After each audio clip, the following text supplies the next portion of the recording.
我最近院儿这个一天热死了，天天一动就一身汗，晚上也吃不进去饭，所以我买了400斤鸡架和200斤其他。我打算做一个解暑3件套，好让我和我的朋友们不至于在这个炎热的夏天被活活饿死。但是没想到这些东西批量制作起来居然这么麻烦，尤其是这个鸡架，差点没给我们几个做嘎了。我们得先掏掉肺子、贴骨血、皮燕子，还得再反复的浸泡和清洗，这样吃的时候才能没什么腥味儿。然后我原本打算把这鸡架上的鸡腰子给做了，但是我们试吃了一下，发现这玩意儿香是真香，但说法也确实是挺大。就吃完这一小盘之后，直到凌晨3点，我看这哥俩眼睛里汗呼呼往外冒火呢。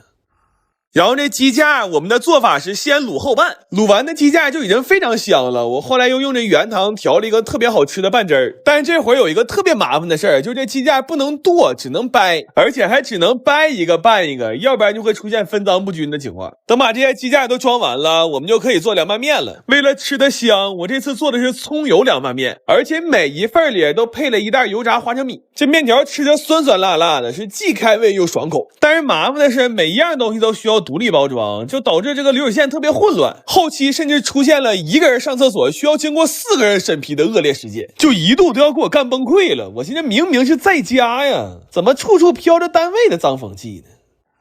然后我原本还买了5个烤箱，打算做点烤鸡架吃，现在累的也不想折腾了。正好家里还有几个闲置的空调扇，都是全新的，就一起挂在闲鱼5块钱一个出给大家了。你们点评论区链接或者闲鱼搜狗送就可以了，一定要认准加 V 的，可以关注一下，后面还会持续上新。你们要是有不用的东西，也可以挂到闲鱼上卖闲置赚点钱。然后做绿豆沙的时候，我从泡绿豆到煮绿豆全部都用的是薏米水，就解暑虽然迫切，但祛湿也同样重要。因为我们家这空调已经整整2个月没关过了，我甚至觉得我每天上秤就是为了检验昨天的泡发成果。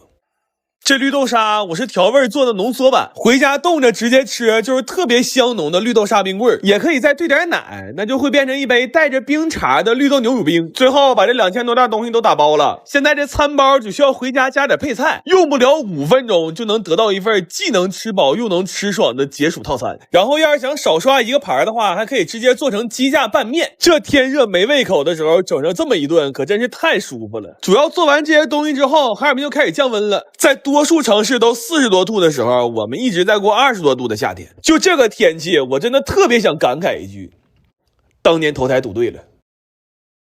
我最近看点兵越来越好，心里特别激动。作为一个本地老土著我实在是太想在这个时候给斌子干点事了，所以我买了500多斤水果，我打算做1500根冰糖葫芦上大街免费给游客发去，让大家感受一下我们本地人的美食和热情。但是这1500根口号喊挺爽，做起来真要命。这里的每一个环节都比我想象的复杂，就光给这160斤山楂去籽压扁，我们就干了一整天。问题越着急还越出错，那熬糖的时候一会儿熬糊了，一会儿干翻沙了。我当时心里慌的一批，我心说要是按照这个效率还想如期发放的话，那恐怕我得尽早去找几个卖糖葫芦的摊贩聊一聊团购的事了。所以后来我们就开始尝试找朋友来帮忙，然后一听说是招待南方小青豆，大家都特别热情。最多的时候，我家这客厅里同时容纳了21个人，就恨不得走道都得横着走。而且人多了之后，这流水线也流畅了。就在这么一个40多平米的小客厅里，我们同时组建出了6个工作部门。但即便是在这么高效的工作架构之下，我们的节奏依然非常紧张。那天看直播都有印象吧，我们全程都没工夫说话了，后来就连上厕所都有时间限制的，你就说这强度它有多魔鬼吧。然后除了这些正常的糖葫芦，我还想做几个超长的给大家照相用，但这玩意儿做起来也贼费事，我们需要先用刀一点一点的把这架条削得足够细才能往上穿水果。那老上当局穿的恨不得穿仨就得碎俩，就穿这么一串给我们小脸吃的是蜡黄。然后除了这些2米的糖葫芦，我还专门给大家做了一个能拍照的自行车。就准备完这些东西，我真是把家底都掏干净了。我当时有种什么感觉呢？就是我好像在那一刻和哈尔滨文旅共情了。最后盘点了一下，历时4天，我们一共做出来1726串，再多做1串我都容易嘎了。然后发的时候，考虑到几个景点间隔太远，我就弄了个小推车，我把这几个景点串成了一个路线，然后全程推着这小车给大家发。零下20多度的天里，我们走了9个半小时，给我冻得都想嘎肾了。但是看到大家拿到糖葫芦之后那种喜悦，我真特别满足。然后那天还有很多本地人自发来送暖贴和维持秩序，我当时就觉得今年要是从物理温度上来说，可能哈尔滨最冷一年，但是从情感上来说的话，今年的哈尔滨呢，它实在是暖得发烫啊！来了就是自己人，欢迎你来哈尔滨。妈，整挺想哭。我最近天天热的吃不进去饭，看啥都没什么食欲，所以我买了300斤辣椒和200斤牛肉，我打算做点下饭的烧焦牛肉酱来解决这个问题。然后为了能吃得爽，肉我买的都是带点雪花牛肋，但就是切丁的活强度有点大。我们切肉这一步居然干了10来个小时，这一天光磨刀就磨了30多回。不过后来烧辣椒的时候还挺满足的，因为这辣椒经过炭烤之后真的特别香，就这味儿已经香到了什么程度呢？就这么说吧，如果不考虑物种的话，我愿意和他结婚。但是后来雷辣椒的时候可太致命了，因为我原本买了一个超大雷体，寻思能干得快点，结果我俩取快递的时候走道卡了，给那玩意儿摔稀碎，后来就只能用这种普通的蒜捣的雷辣椒。我的妈，这小玩意儿锤300斤辣椒，整整干了一宿啊，好像每一下都在那敲功德呢。而且因为雷的太卖力了，给石棒都磨没了。我当时犹豫了一下，这碗辣椒还能不能要了？但后来我转念一想，辣椒一窜，石灰拔干，那这俩玩意儿一起吃好像也没什么毛病。